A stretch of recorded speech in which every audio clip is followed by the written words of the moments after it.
السلام علیکم viewers, I am doctor Annie. Welcome to my channel. امید ہے آپ خیریت سے ہوں گے. آج ہم بات کریں گے ان خطرناک علامات کے بارے میں جن کا آپ کو پریگننسی میں پتہ ہونا ضروری ہے. بعض اوقات حمل میں پیچیدگیوں کے باعث کچھ علامات ظاہر ہوتی ہیں جن کو ہم ڈسکس کریں گے. Number 1، bleeding. اگر آپ کو پہلے ٹرائمیسٹر میں پیٹ میں درد، غنودگی اور تھوڑی سپاٹنگ یا بلیڈنگ ہو تو یہ نشانی ہوتی ہے ایکٹوپک پریگننسی کی، جس میں بیبی یوٹرس کی جگہ ٹیوبس یا کسی اور جگہ امپلانٹ ہو جاتا ہے. اگر زیادہ بلیڈنگ کے ساتھ پیٹ میں شدید درد ہو تو وہ مس کیریج کی علامت ہے. اگر تیسرے ٹرائمیسٹر میں بلیڈنگ ہو تو سکتا ہے کہ آپ کے بچے کا پلیسنٹا نیچے ہو، یعنی پلیسنٹا پریویا ہو، اور اگر ساتھ شدید درد ہو تو یہ نشانی اس بات کی ہے کہ آپ کا پلیسنٹا یوٹرس سے علیحدہ ہو گیا ہے، جسے پلیسنٹل ایبرپشن کہتے ہیں، اور یہ ایمرجنسی سچویشن ہوتی ہے. Number 2، fever. اگر کسی وجہ سے آپ کا بخار 100 ڈگری تک ہے تو گھر میں آپ پیناڈول کی گولی لے سکتے ہیں، لیکن اگر بخار مسلسل ہے یا زیادہ ہے تو فوراً اپنے ڈاکٹر کے پاس جائیں. ہو سکتا ہے کہ آپ کو گلا یا یورین کی انفیکشن ہو یا ملیریا ہو، تو ڈاکٹر آپ کے ٹیسٹ کر کے آپ کا پراپر علاج کر سکتی ہیں. اگر آپ کا بخار 100 ڈگری سے بڑھتا ہے تو یہ بچے کی ہارٹ بیٹ پر افیکٹ کرتا ہے، اس لیے اس سلسلے میں احتیاط کی ضرورت ہے. نمبر 3، ارلی کنٹریکشنز، یعنی وقت سے پہلے دردیں. اگر آپ کو تیسرے ٹرائمیسٹر میں یعنی 7ویں-8ویں مہینے میں کمر میں کھچاؤ کے ساتھ پیٹ میں شدید درد محسوس ہو تو جیسے پیریڈز کے دوران ہوتا ہے، اس کا مطلب ہے کہ ہو سکتا ہے آپ پری ٹرم لیبر کی طرف جا رہی ہیں.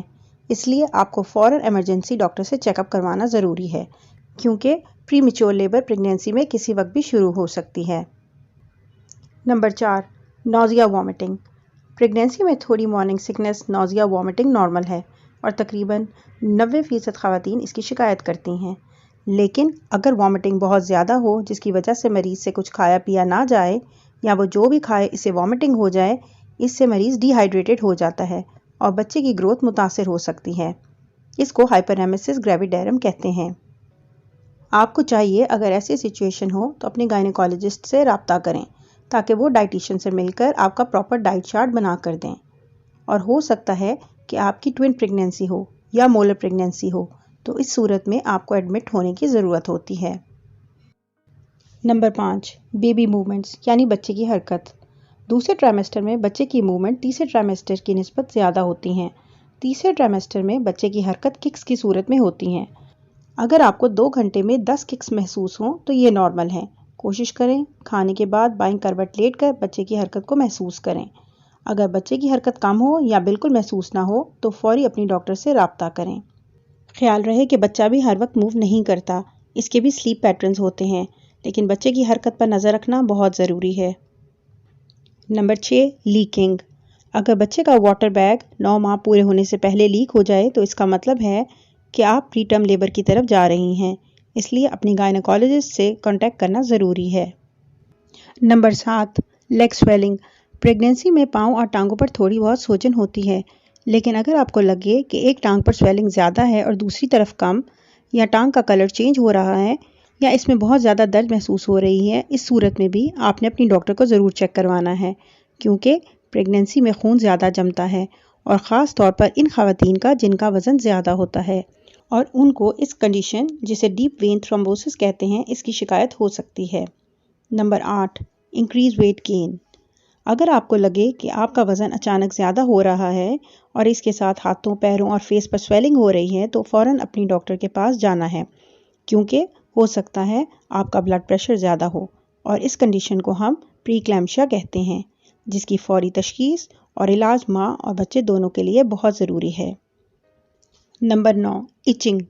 اگر تو یہ نارمل پریگننسی کی خارش ہے جو کہ پیٹ بڑھنے اور فائبرز کی اسٹریچنگ کی وجہ سے ہوتی ہے تو یہ سودنگ لوشن کے استعمال سے بہتر ہو جاتی ہے. لیکن اگر یہ جگر کے ایک انزائم جسے بائل ایسڈ کہتے ہیں اس کے بڑھنے کی وجہ سے ہوتی ہے تو یہ بچے کے لیے خطرناک ثابت ہو سکتی ہے، اور خدا نخواستہ اگر بائل ایسڈز کا لیول بہت زیادہ بڑھ جائے تو بچہ پیٹ میں فوت بھی ہو سکتا ہے.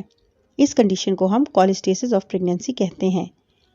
اس لیے حمل میں خارش کی وجہ معلوم کر کے اس کے مطابق علاج کرانا بہت ضروری ہوتا ہے.